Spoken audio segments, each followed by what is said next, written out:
Hello beautiful souls, it's your friend welcome back to another video. Woo-hoo! In today's video I'm going to be sharing with you guys how to live a softer life.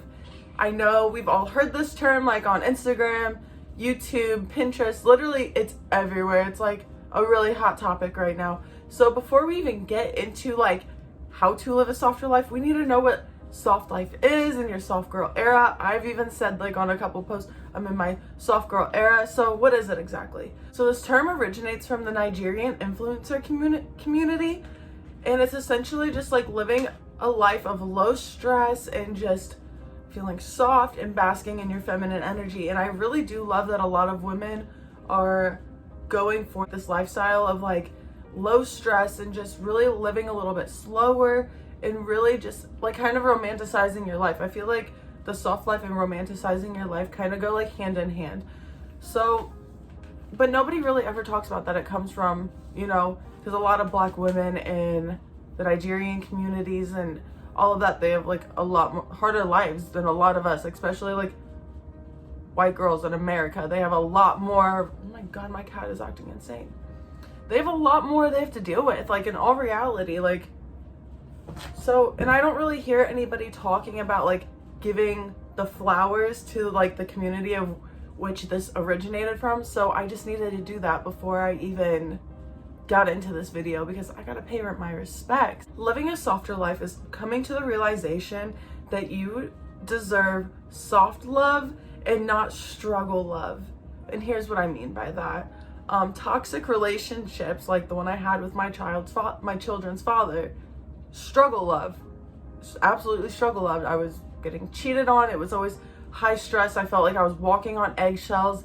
It just was not really a good vibe a lot of the times, you feel me? Versus like my relationship now, it's like a complete 180. Like it's soft, it's gentle, it's communicative. I know that like I'm being taken care of, if that makes sense. Like, you know, I work 2 jobs and like am doing all of my own things, but I know that like my man like is paying like our rent in full. Like I don't have to worry about that. I've offered to help with more bills than what I'm already like paying for like my stuff, like some of the utility stuff, and like I've offered. I'm more than happy to help, and I can because I'm working and doing my own thing.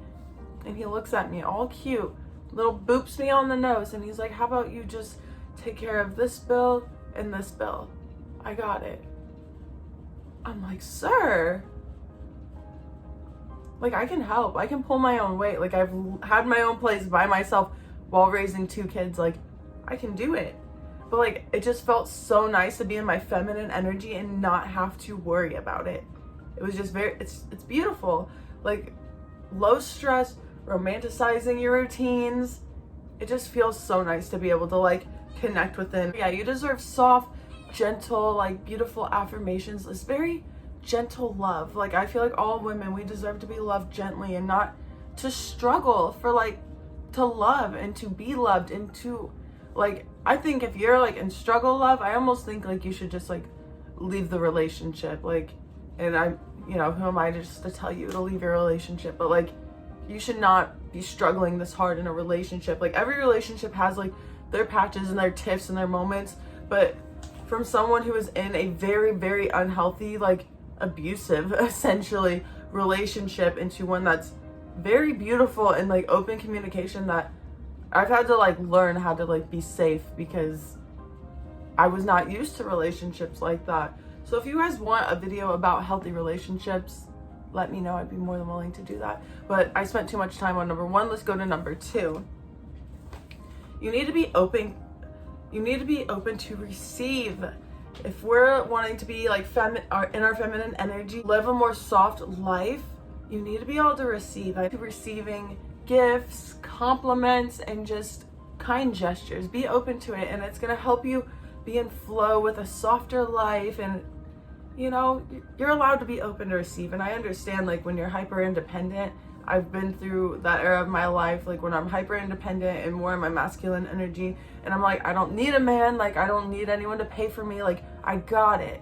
But sometimes it is nice to allow someone to take care of you a little bit and to receive gifts and receive gestures and just be open to it and always accept it with gratitude and be so sweet, and use like feeling words too. Like, this makes me feel so nice when you do this. It makes me feel so beautiful and like taken care of and appreciated when you X, Y, and Z. You know, like, use feeling emotions to communicate that as well. That will also help like encourage like your partner to like continue doing these things, and it'll help them step into their divine masculine, and it'll help you live a softer, more divine feminine life. Another thing is prioritizing joy. I think that a lot of people are scared to be happy. I know I was scared to be happy. I know I used to be very scared to be happy. And that comes from like a very scarcity, lack mindset. But whenever you like prioritize being happy and enjoying the little things in life, like enjoying brushing your hair out, doing your makeup, get just all of the little things, enjoying that and prioritizing, finding joy in the things is gonna help you just be a lot softer and go with the flow, and you get to live in the moment. Like I've said before, when you're doing your skincare, live in the moment. Give yourself a nice massage, like really bask in your own energy. Prioritizing joy, like prioritize it. I can't get over it. Like, just prioritize being happy and taking the time to slow down and feel more fulfilled within the little things, because the little things are what add up into life. Let's get to the next point. Remove what no longer serves you. And I know we hear this a lot, but hear me out. Like, genuinely, me and my sister were having a conversation, and I was communicating about cutting off specific people in my life, and she was like, I'm not going to tell you who to cut off, but I also know that you're going to keep growing in a positive direction once you detach yourself from the negative energies, people, essentially. And I'm like, dang, like that's so true, because I've put healthy distance between me and some people just for my own sanity, and because I don't know, I have a lot of like childhood trauma and like trauma that needs to be worked through a little bit more, and I feel like I need to heal everyone, and that we need to have like this really big discussion about a lot of things, and other people may not be ready to have discussions, or they just don't want to, and I need to let people do things on their own terms and worry about me. And that is coming from internal stuff that I'm trying to fix, and I thought if we all move together progressively, but that's just not how things work sometimes, and that's okay. That's totally okay. And, you know, just letting go of what no longer serves you. Like, also, in the last year, I let go of eating as unhealthy. I still, still go through the drive-thru here and there. I have a few times since I've started, like, my health and fitness journey, because if you restrict yourself from like the things you love and your cupcakes and your sweets, like I get a sweet tooth, like having like healthy alternatives is nice, but sometimes you have to just have your Reese's. You have to be able to have like yin and yang, the balance. But letting go of like eating all of these fatty foods all the time, it does not serve me. It is not doing anything good for my skin, my mind, body, soul, any of it. So whenever you let go of those things, you're gonna feel like the newness come in, and it makes room for healthy food, and it makes room for healthy relationships and healthy connections. And if anything, it leaves you to bask in your own energy and really sit with yourself and sort it out a little bit. So I think it's a beautiful thing to just letting go of the things that really just aren't doing it for you anymore. Like, you deserve to be happy, you deserve to be abundant and fruitful. You just have to let go of the negative so you can bring in more of the positive. You have to make room, you have to clear it out and make room for the new. So I hope that made sense. I rambled on that one for a minute. The next point is letting go of what you cannot control. This one I know is really hard, especially for like my girlies that have like anxiety. I've been diagnosed with anxiety.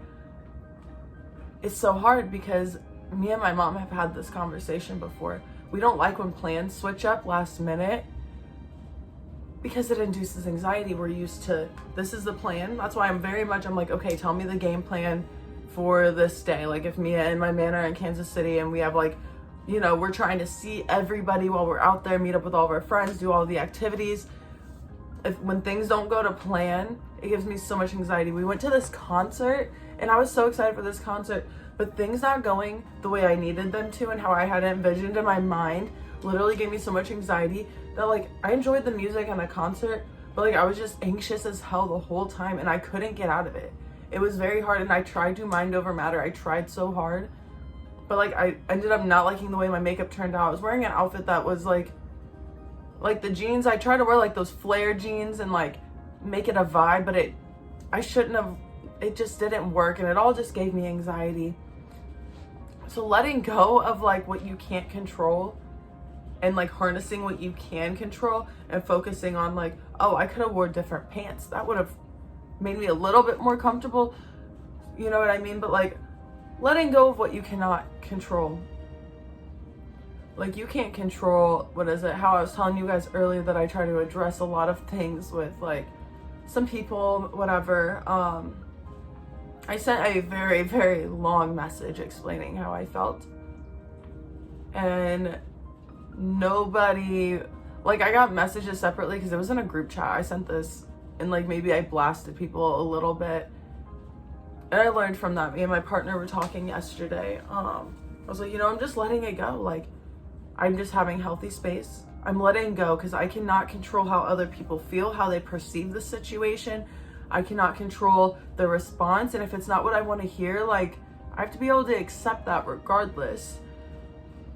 So I'm just accepting things and learning to let go of the things that I can't control. Like, I can't control how other people react. I can't control other people's feelings or emotions. I'm letting go of that and really just basking in my own energy and letting that have me live a softer life. Because whenever I'm worried about other people that much, when I'm worried about trying to work out issues, people don't care to like necessarily work out and I get responses that I'm like not happy with. I can't control that. I can't control how other people feel.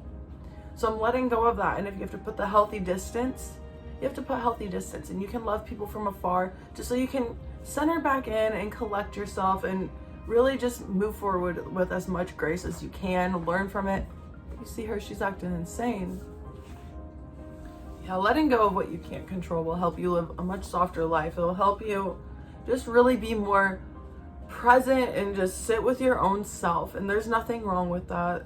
Like, there's nothing wrong with that at all. So let go of the things that are not in your control and focus on the things that you can control to help you move forward, to meet your goals, to hit your milestones in order to live a softer, more like just go with the flow, happy, positive, abundant life. The last thing that has helped me like live a more soft life and help me really like, find a flow in my feminine energy and really just, you know what I mean, is having a positive outlook on life. And I'm not for like the toxic positivity and it's just like good vibes only. I have good vibes tattooed on me, but like, I don't know. It's yin and yang. Without the bad days, the good days wouldn't be as good. Without, I don't know, I don't want to say rain and rainbows because I love the rain. Honestly, when people complain about the rain and I'm at work, I'm just like, girl, this is bringing me peace. I love it. But having a positive outlook on life is going to help you. Like, if you can have like, find the good in any situation, at least a little bit of silver lining, it will help like flip a negative to a positive. It's going to help you just be more in flow and like free and like, you know what I mean? Just like having a positive outlook and just being like, okay, like, this didn't work, but because of this not working, I get to go do this that's gonna work 10 times better. Or because the door was slammed in my face for one thing, it's opening up another door for something so much better that you don't even know it's there yet. Having a positive outlook on life is gonna be so much better. And I also have like depression and bipolar and anxiety and all of that, but trying your best to remain in a good headspace is going to help you a lot. Like your mental health for sure. Whenever like I have bad thoughts coming up, I will literally try to redirect them, and sometimes it's so hard. And like in certain moments I understand that you can't just fucking control it, but we can control it. It's just mind over matter, having to really reprogram like all of the limiting beliefs and all of the shit that was shoved in our throat as kids and all of that. You have to be able to still have a good outlook, because for a while I really wanted to be so cold and just not have friends. I was like, I don't need friends, I don't need connection, I don't need a man, I don't need anything, like just very cold. And that's not who I am. I am a very warm, bubbly, loving, like I used to even say, like, I love people, but people ruin people for me. But really, it was just the wrong people for me. Like, having quality people over quantities of people is gonna help you. I only have a couple girlfriends, and I don't see them all the time, but they are very quality humans. They have a very beautiful, bright soul. So those are the people I'm gonna interact with and give my energy to. Those are gonna be the people that I wanna spend my time with, and really just us bask in each other's energy, because like I'm like, their energy is beautiful within itself, and I know they sit with themselves and it's fine. And then same for me. So whenever we get to come together and collaborate on like our thoughts and opinions and views on life, and even like I have a friend who also makes YouTube videos, and me and her can bounce ideas back off of each other, and we inspire each other a lot, and we voice that to each other. And I have another friend who makes cups and has her own business, and she'll put me on to like this strategy or like different like apps to use. And then, you know what I mean? And like if I see inspiration, I'll go on Pinterest literally to like, Pinterest is my favorite because you can just vibe out social media without being social. So I literally like will go on there and look up like different cup ideas and just send her inspiration, because everyone needs inspiration. And I think it's very beautiful when you can find people like that in your life. And this is straight away, I had to like look over and see like what this point was. But having a positive outlook on life and having like the right people in your life will definitely help. She's like turning pages over there. But yeah, that is how I've been living a softer life. That's what I've been doing. If you have any other tips that you've been doing to bask in your own feminine energy and living a soft life, like what does that look like for you? Like what do you do in your routines and your habits that have helped you like embody a more feminine life? I would love to know down in the comments. Let's open the discussion. I love having these conversations with other women. I love when us women come together and have these conversations, and guys, but my videos are more targeted towards women and not as much like heterosexual men. Like I'm a girl's girl. Anyway, I love you guys so much. Let me know what you guys thought of this video. Give me video suggestions down below of what you would like me to cover. I love you guys so, so much from the bottom of my heart and the depths of my soul. Don't forget to like this video, comment on this video, share this video, do all the things. I love you.